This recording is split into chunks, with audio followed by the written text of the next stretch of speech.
정말 적절한 표현인 것 같아요. 입시 데리고 그러니까 좀 제가 그런 지금은 이제 그러니까 어떻게 보면은 맞춤형 심부름꾼 같은 느낌이랄까요. 기본적으로 거의 아이가 개수로만 치면 한 8개에서 10개는 하고 있는 것 같아요. 토론 학원, 영어 학원에 대한 과제 선생님, 또 회화를 위한 영어 선생님, 원어민 선생님, 그 리코더, 수행평가를 위해서 리코더, 피아노, 바이올린, 수영, 스케이트, 축구교실, 중국어, 웅변학원, 수학학원, 수학에 대한 과외 선생님, 연산학원, 창의력, 이제 외워야 되는 것들이잖아요. 그런 것들은. 그럼 아이가 오늘 이제 어머니랑 같이 해가지고 외우지를 못하면은 잠을 안 재워요. 그래서 12시까지 하고 자고, 그리고 또 막 5시에 일어나고 이래야 하거든요, 아이는. 정말 우리 엄마는 엄마가 아닌 거, 사람이 정말 못됐고, 최근에 한자를 마귀 맞자 이런 걸 배웠는데, 엄마가 마귀 같다, 이런 표현을 하고, 그래서 아이가 스트레스 정도도 너무 심해요. 아이가 너무 감기 몸살을 되게 자주 앓았어요. 그리고 뭔가 열이 특히 많이 나가지고 응급실도 되게 자주 가고 링겔도 많이 맞고 그랬었는데, 그 링겔을 맞고 나서 몸이 괜찮아진 거를 한번 경험을 하고 나니까 조금만 피곤하거나 힘들면 링겔을 놔달라고 어머니한테 직접 부탁을 하더라고요. 배탈도 자주 나고 항상 거의 얼굴이 하얗고 창백해져 있고 다크서클은 기본적으로 이제 장착되어 있고. 몇 학년이죠? 초등학교 2학년이요.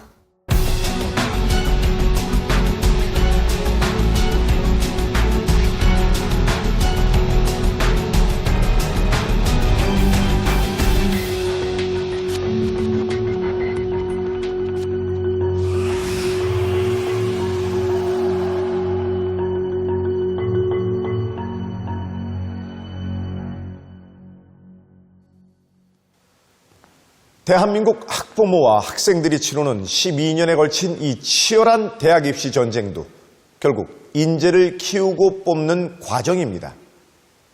성적으로 줄 세워 선발하던 과거와 달리 요즘 대학 입시의 중요한 키워드는 바로 인재입니다. 각 대학마다 원하는 인재상도 천차만별이고 각 기업에서 뽑고 싶어하는 인재상도 세일 수 없을 만큼 다양하죠.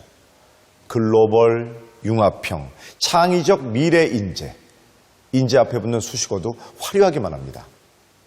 요구하는 인재상의 눈높이는 높아지는데 우리의 대학 입시 제도는 과연 어떤 인재들을 키우고 있는 걸까요? 부모들의 대리전쟁으로 만들어진 아이들, 국제중, 특목고, 명문대 입학이라는 지상 목표를 향해 유치원부터 시작되는 치열한 입시 전쟁. 그렇게 12년을 대치동 사교육으로 키워진 아이들을 대치동 키드라 부릅니다. 어렸을 때 너무 지나치게 어렵고 힘들었던 학원 수업이 생각이 나요.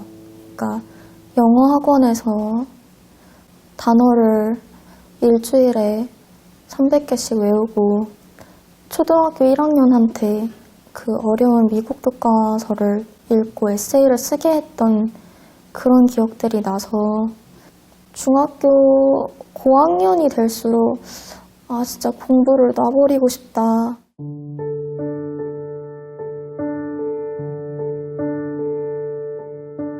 아버지께서는 남들처럼 뺑뺑이 돌려야지 대학 잘 갈 수 있다고, 그래야 점수 잘 나올 수 있다고, 그래서 계속 시키셨던 걸로 기억해요.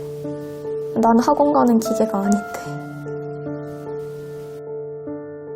가끔씩은 수업에 너무 가기 싫잖아요. 그래서 그때부터 스트레스성 이렇게 배가 아픈 거 있잖아요. 학원이 너무 가기 싫어서. 그러면 어머니는 그냥 데려다 놓고 가셨어요. 어린 마음에 좀 그때 혼란스러웠죠. 뭘 위해서 공부를 하고 있는 거지? 나는 뭐지? 약간 이런 생각을 많이 했었거든요. 그 대학 입시를 향해 가는 과정은 그냥 블랙홀이었어요. 제 인생에. 한마디로. 고등학교 중고등학교에 있던 와중에 제게도 정신적인 문제가 생겼었거든요. 그런 거를 굳이 안 겪었어도 됐었는데 라는 생각이에요. 맨날 주말에 집 가면 링거 맞는 게 일상이고, 어릴 때부터 부모님이나 친척, 다른 선생님들이 저에게 가지는 기대가 왠지는 모르겠지만 굉장히 컸어요. 그 기대에 부합하게 만들기 위해서 주위에서 계속 굳이 할 필요가 없어 보이는 문제집을 계속 풀게 하고 공부를 억지로 시키고 그러다 보니까 아무래도 조금 스트레스가 많이 쌓였던 것 같아요. 어릴 때부터. 치료를 받으려고 몰래 돈을 모았다가 결국 들킬까 봐서 병원 가서 진단을 제대로 받는 걸 포기했었거든요. 우울증을. 입시를 향한 무한 질주 속에서 하루하루 소진되는 아이들. 지독한 공부와 잔혹한 경쟁. 아이들에게 남은 것은 우울증과 무기력뿐입니다. 한창 미래를 꿈꿔야 할 나이. 하지만 번아웃된 아이들은 대학에 가기도 전에 지쳐버렸습니다. 아무것도 하기 싫고 굉장히 무기력하고 밖에 나가는 게 무서울 정도로 그런 경우도 있었고요. 학원에서 앉아 있으면은 괜히 막 머리에 쥐 내리는 것 같고 그런 경험들이 정말 많이 있었어요. 아이들의 몸과 마음 이렇게 녹아내리고 있습니다. 우리나라에서만 좀 특이한 학대의 유형이 있는 것 같습니다. 이제 그걸 저는 이제 과도한 교육의 학대라고 보는데요. 사실 번아웃된 아이들에게 제일 좋은 처방은 나가서 신나게 뛰어놀고 운동도 하고 다른 아이들과 적극적인 교제를 나누는 겁니다. 그런데 그 쉬운 처방을 부모들은 결코 받아들이지 않거든요. 진료실을 나갈 때쯤은 뒤돌아서서 다시 한번 물어봅니다. 그런데 공부는 이제 어떻게 시켜야 되는 걸까요? 사교육에 길든 아이들이 과연 똑똑한 인재일까요? 캐나다의 심리학자 도널드 헵의 유명한 실험이 있습니다. 다양한 자극과 풍부한 경험이 가능한 환경에 노출된 실험쥐들과 단순한 환경에 노출된 실험쥐들의 인지 능력을 비교한 실험인데요. 결과는 놀라웠습니다.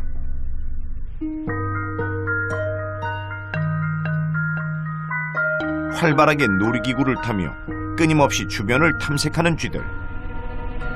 반대로 단순한 환경 속 쥐들의 경우 움직임이 거의 없습니다.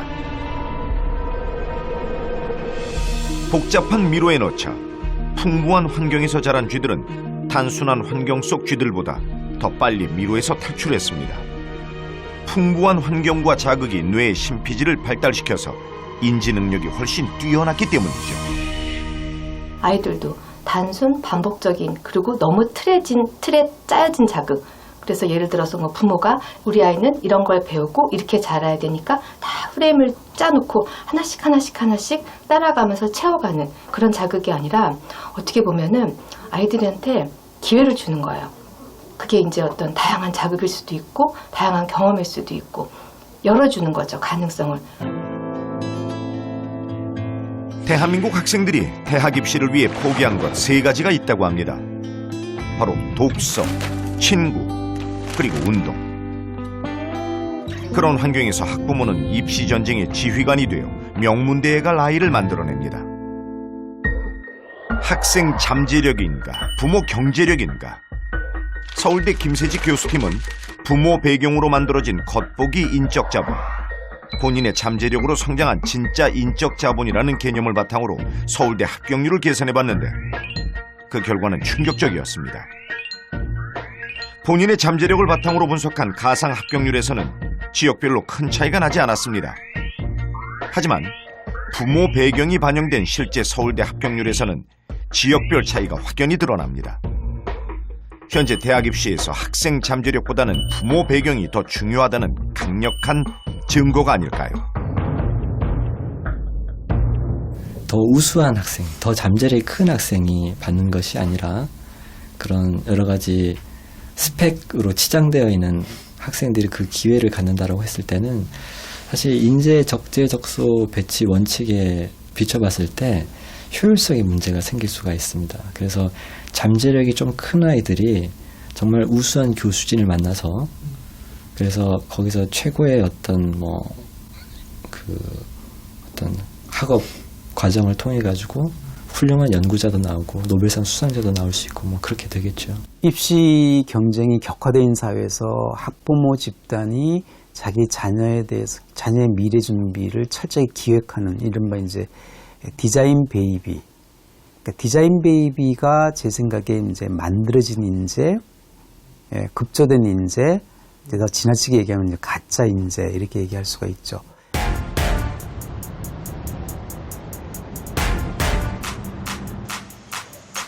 부모의 입시 대리전은 한국만의 일은 아닙니다.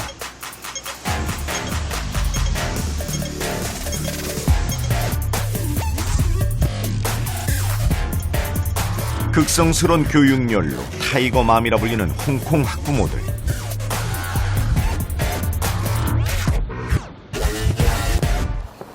We are hurry to go. No reading, okay? Hurry up. Yes. Phải đi la. Hurry up. You have music assessment today, right? No. Or yes. Yes or no? Yes. Have we studied it Yes. already? Mm-hmm. Hurry up. 아이들과의 대화 주제는 온통 시험 성적과 공부에 관한 것입니다.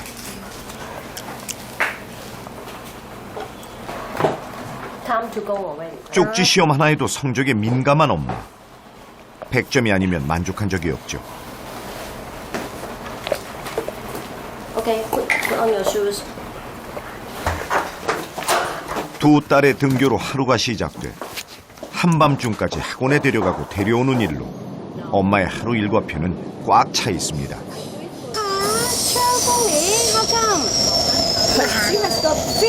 Free happy smile, but you want only a free, just free. What is the mistake? What is your mistake? What? Just make a comparison. We're gonna write this one, and he minus one more. This silly mistake. 엄마의 높은 기대가 버겁지만 아이는 끊임없이 공부할 수밖에 없습니다. I think, of course, at least my basic goal for them, they have to finish her university study. This is my minimum expectation.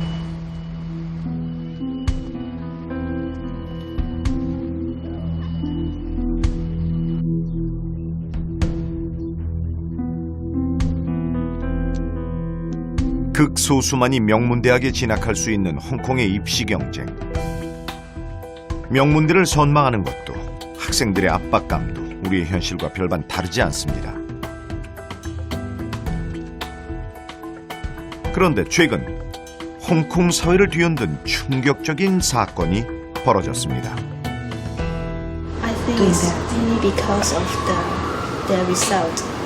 On Friday, the day before, I'm playing sport with him, and he has smiled happily, but I don't know what happened. Is suddenly.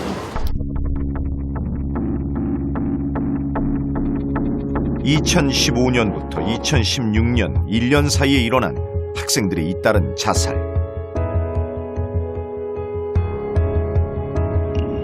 그런데 한 가지 특이한 점이 있었습니다. 바로 명문대에 진학한 학생들의 자살률이 급격하게 높아진 것이었습니다. 왜 이런 일이 벌어졌을까요? 치열한 대학 입시를 거치면서 겪었던 번아웃이 그 원인이었습니다. There are 22 students who killed themselves from September last year to March this year. There are 4 cases over just 5 days. The whole community was actually shocked when we, read the newspapers and saw a spike in the number of suicide cases over the past 6 months.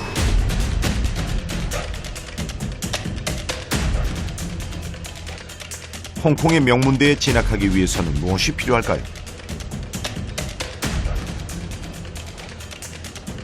그 치열한 전쟁 속에서 학생들과 부모들은 무엇을 해야 할까요? Basically, you have to top A in every subject to enter university.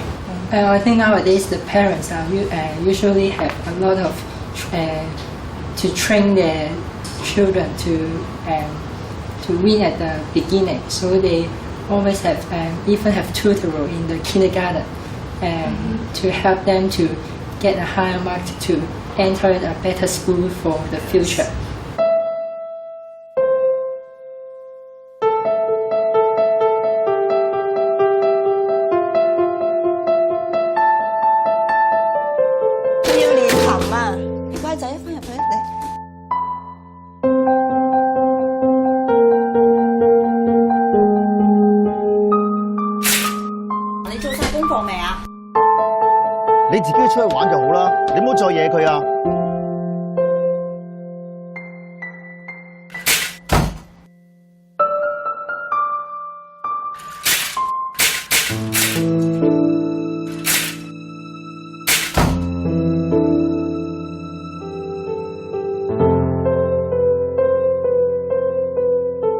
Come, we'll be late for your class.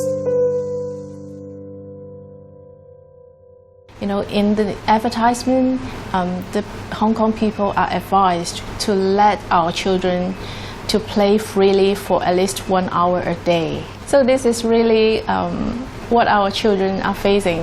They even have no time to play. This is the problem.